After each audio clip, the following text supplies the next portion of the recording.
Paltrocast. How's your day going aside from doing interview after interview and answering the same questions and all that stuff? That's exactly what I've been doing. How did you know? I mean, they call it a press day for a reason, and some people love it because it's cheaper than therapy. And then other people go, "Oh, stop talking about myself, please." Which one are you? It depends on the day. I have to say I like to listen more than talk at this point in my life. Yeah, like my own story gets old after a while, I have to say. That Yeah. sounds like your background as a boxer, where you're open to being taught. You're very teachable. I am every day. I'm like I try to be, the willingness to be teachable. I Well, try because I'm very stubborn by nature. Cold meat is what we were first connected to talk about. Yes. When did you actually wrap or finish filming on cold meat? It's like over a year ago, like a year and a half ago, and they had a premiere in England. We were at the Fright Fest, and we couldn't go. I mean, Alan was there in England, my co-star, and we couldn't go because of the actors' strike. So we couldn't promote it, we couldn't watch the movie, we couldn't do the interviews. Slightly depressing. Yeah, But I yeah, can imagine. A year yeah. and a half is not that long in terms of waiting for the movie to come out. But Yes. how do you deal with that kind of patience of knowing you did great work and you can't talk about it? It's one of those things where you never know. Like I had a feeling that I hope we did good work, but we don't know what it's going to be until we actually see the movie, because sometimes you do one thing and then you see the movie and it's something different. So I'm always hesitant to be too excited. Hmm. I mean, I had very high hopes because of the director and his experience and my co-star but I was positively surprised, I have to say. I was like, wow. I mean, I knew it was going to be good, but I didn't think I thought the director did amazing. So, Was it a particularly challenging role for you? very one of the hardest ones so far. Yeah, 100%. Not, mentally, maybe not physically so much. I do a lot of physical roles, and this one was mentally very, very tough. Yeah. Well, how much of Anna is there in you, the human being? Uh, I squashed the part of Anna in me, the earlier part of Anna in me a long time ago. I was like her. I was a victim of my circumstances. I was in not good relationships. I was, barely making ends meet. And I worked so hard to get out of it. So it was hard to go back there. But Anna has a superpower that I don't have, and that's her daughter. So sometimes I think it's easier for humans to do things for their daughter or for somebody else. In my case, it was my siblings. I had to be there for my siblings, my younger siblings. But I think having a daughter gives you like that extra superpower that, I didn't have anything to fight for other than myself. Hmm. So, When you were yeah. talking about being in rough relationships, I thought you were referring to Warner Brothers Records for a while. Oh, that one was for my soul, crushed me. Yeah. Uh, and also I think because I had that stubborn thing, which is a good thing and a bad thing, because female rock wasn't dead. I was gonna reinvent the wheel. I got a 6 album deal with, like, I had the best manager. I had, Rob Cavallo, signing me to do my record. I was, I had all these dreams and hopes, as you do, and then they just got squashed. Completely It's squashed. unfortunately one of the most common stories ever that it's usually the longer the record deal that you sign, the more likely you're going to be dropped before the first album comes out or after the first album comes out. I didn't get dropped. I had to fight to get out. They just didn't want to release my album. So I wrote 160 songs. They fired my band, and then they had me write with all these people. I wrote 160 songs, and they just didn't know what to do with me because it wasn't authentic anymore at that point. And then they didn't want to let me go either. So it was a long, excruciating battle that, almost, you know, broke me there. I Yeah. can only imagine, because that's another situation where you're creative and you're pouring your heart out, but you're waiting for somebody else to release it, somebody else to distribute it. And then if you speak out publicly about your record company being bad, that blackballs you further. So it's Yeah, really no, catch I 22. was, I sold my condo, I sold everything, I got out of my record deal.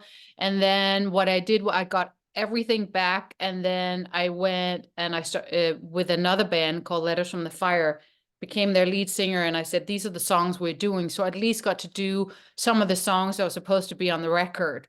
So I Mhm. got a little bit of redemption. Right. Yeah. Yes. So do you still have the musical bug? Because I know that you've been able to sing on some soundtracks. Yes. Uh, are you a singer who acts? Are you an actress who sings? Because I know there's also production work. You're very hard to define. I can't just go, well, Nina is blank at this point in time. I think I'm just an artist, wherever, I have a hard time singing other people's songs because that's the one place where I have the freedom to do what I want to do. So I don't like to be, in music, it's where I'm free because as an actor, you hit the mark, you have a lot of, not so much in indie movies, but more, TV and stuff. So that's the one place where I don't like to being told what to do. But I think I'm both. I'm just an artist who like to express myself. Where in singing, it's a little bit in a box because I sing a certain kind of music. And whenever I try to go outside the box, the fans, the bandmates, the whoever does not like it. Whereas an actor, I get to, explore all these different parts of myself. But I'm still doing music. I just can't tour. I can't do both because it's like having two lovers.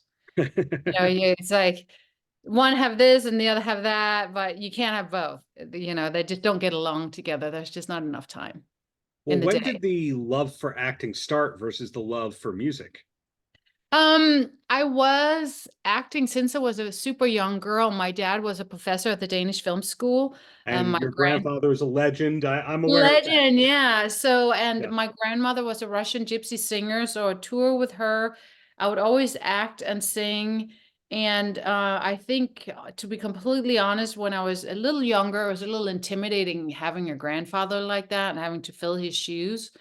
And then I remember I went to school, I went to NYU to really learn the craft because I did understand that it's a craft. Mhm. And whether you learn it on your own or you go to school, it is a craft. Acting is a craft, like becoming anything else. So I did learn the craft and I did do a lot of theater and I got to, play, in the cherry orchard and plays that my grandfather did. And, and then I was like, oh, I'm actually pretty decent, or at least I work harder than anyone else, so I can become pretty good at it. That's always been my Right. thing. I was never super naturally gifted. I just worked harder than anyone else. That was always my thing. And then I just I would get into acting and then I would get these roles I didn't like and then I would be so frustrated and then I would go and sing and then I would be on the road and then I would have FOMO, then I would come back, then I'll go back auditioning, but I didn't get the parts that, it's like this, like, when I was on the road, I wanted to act. When I was acting, I wanted to be on the road. And yeah, it was that, there was that. And then now for the first time, I'm playing parts that I want to play. It took a while, in the beginning, I just took anything that paid. I was like, yay, I'm a working actor. They pay me. Well, it comes back to what you said a little while ago when I said that I couldn't come up with a job title for you. You're an artist, you're a creator. So you're finally at the period of your life where you're just creating the things that you want to create. Yes. And I learned to say no, you know, to, because I was on a hamster wheel. I was working all the time and I was shooting and I was doing like, I remember one year, like 24 commercials in a year. I've done over 500 campaigns and I was doing all these I did reality TV shows. I would just say yes to everything, but it took me away from what I really wanted to do. Yeah. Which was create your own art, or what was that thing that you really wanted to do? To do parts, like Cold Meat, where I feel utilized, that part scared me because she's so far away from me. To work with people like Ellen Leach, who's, I think, a brilliant actor, and to do challenging parts, The one I did, I did like before was Hell Hath No Fury, which was like that. Like I've done a lot of really great, challenging parts, and I have a few coming up. So, that, then it's fun to act. It's not fun to act like hit your mark, say that line, and I don't know what to do with the character, and I don't know how to prepare because I'm just kind of filling out a piece of the story and I don't really matter and they don't really want you to be creative. They just want you to hit the mark and say your lines. So that didn't really work for me. So now I have all these great, I'm slowly building, uh uh portfolio of parts that I want to do, like cool badass women, like women I can sink my teeth into that has a little twist. Sure. So are we allowed to know what film is next, or is it all cold meat forever and ever? Because looking at your IMDb, So there's there a is couple of upcoming things. there's the one that just got announced with Aaron Eckhart that Jesse V. Johnson directed that I'm in. I play a smaller part, but it's a great part. She's a very different character. And then I have one on motorcycles that's next that I'm very excited about. Yeah. Wow. Yeah. Okay. So the best Yeah. way And then, yeah, the that best way to one. know, sorry to interrupt you, No. the best way to find out about what's next, is that Instagram, or do you have a preferred social media? Instagram, and today I'm updating my website. I've been bad. I have been a very bad girl. Uh, It happens. yeah, it's because I normally have people, I lost my assistant, and yeah, so I'm a little behind, and I've been traveling and I've been working a lot, and so yeah, Instagram is always the best. I'm most active on Instagram. Got And it. then there's of course IMDb, but sometimes they're a little slow or Yeah. they're not 100% accurate.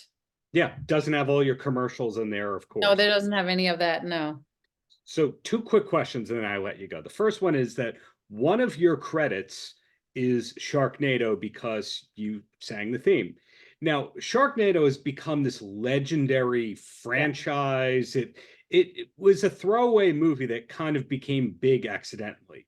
When did you kind of realize that that was not a thing to hide from your resume, that a thing that you would be talking about for years? I found out at Comic Cons because I used to do panel at Comic Cons because I'm Call of Duty and Battery and I did the Doom movie and all that stuff in my band. So I do Comic Cons, and then I like kind of it slipped out, and all the Comic-Con fans was like, "What?" And then that one, and then they found out that I was the red M&M that apparently is huge. And I was so embarrassed because it was one of my first jobs. It was like one of those, you just don't say you're the red M&M. You just don't say that, and you don't say that you sang on the Sharknado soundtrack. I just thought that's like the stuff you just kind of, yeah. Yeah. No? But no, at Comic Cons, they love all of that. They love the car movie. They love a lot of those movies that some of the projects that I thought I didn't need to mention. And they love like the cult. Is that what it is? It's like cult films, like kitsch kind of I don't know. I love the Comic Cons because they're just so accepting of you and everything that you do. It's like the Yeah. best audience. Like comic book fans are like my favorites. Actual fans who actually like things. What can go Yes, and they wrong? know when they read, they know your lyrics, have you my lyrics tattooed on their body. It's like it's they're profound. They think on their own. They don't follow mainstream so much. They have their own yeah, formed opinions. And no, I have some Sure. really incredible Comic-Con fans and people that I met at Comic-Cons that I love. Well, last question tying into the whole musical thing is, what was the band that got you into harder or more alternative music? Because I find most people start off on top 40 and then they have that one band or one artist that makes people realize, oh, there's people who are playing in clubs. There's shows besides arena shows going on. And I'm curious which one it was for you, because you have your Danish roots, your Russian roots. You are a well-traveled multilingual person. Well, the first one that really hit me, I was training. I was going to Wildcard and I was training every night because I had insomnia. and I heard 9 Inch Nails, and I was like, I don't know what it is, but he speaks to my soul, and he's saying what I'm thinking that I would never tell anyone, and he's singing about it. And he Sure. doesn't have any tattoos. You know, like Right. me. And he's like, I was just like, he speaks what I think. And that was like the first one. And then the guy that took me, kind of Chester from Linkin Park, you know, that was like the first big band that I ever did a show with. Those guys. So I would say 9 Inch Nails was the first one, and then Linkin Park. I when I found them, that was it. I just loved Linkin Park. I don't Yeah, blame you. 9 Inch Nails changed my life. They changed a lot of people's lives, but I'm glad to hear that, Nina. Well, thank you for your time. Thank you for the great art, both on screen, on the record, I should have whatever said it is. Beatles. You have Beatles. I mean, Paul McCartney is my favorite, you know, I didn't out of know all that. of them. I mean, they now sell the shirts at Old Navy and Gap, so you know they're good cheap shirts. But And who that's doesn't when like you've the made Beatles? it. That's when you have made it. Well, my favorite bands don't sell their shirts at Old Navy or Gap, but they No. sell the shirts at Hot Topic, um, Yes. Kohl's, Yes. Target. Yes. Do you wear band T-shirts or no band T-shirts? Well, only certain. I'll wear vintage band t-shirts, and 9 Inch Nails. I have a lot, hats, shirts, everything. I have to say, yeah, but I like the vintage ones. Like I have old vintage Metallica and Motley Crue, I think, even though I'm not a fan, but I toured with Tommy and I worked with Nikki Sixx, so I feel like I can represent, even though I'm not a huge fan of their music, but I can represent. They have better T-shirts than they should, and they have more T-shirts than they should. That's why I wear them. Paltrocast.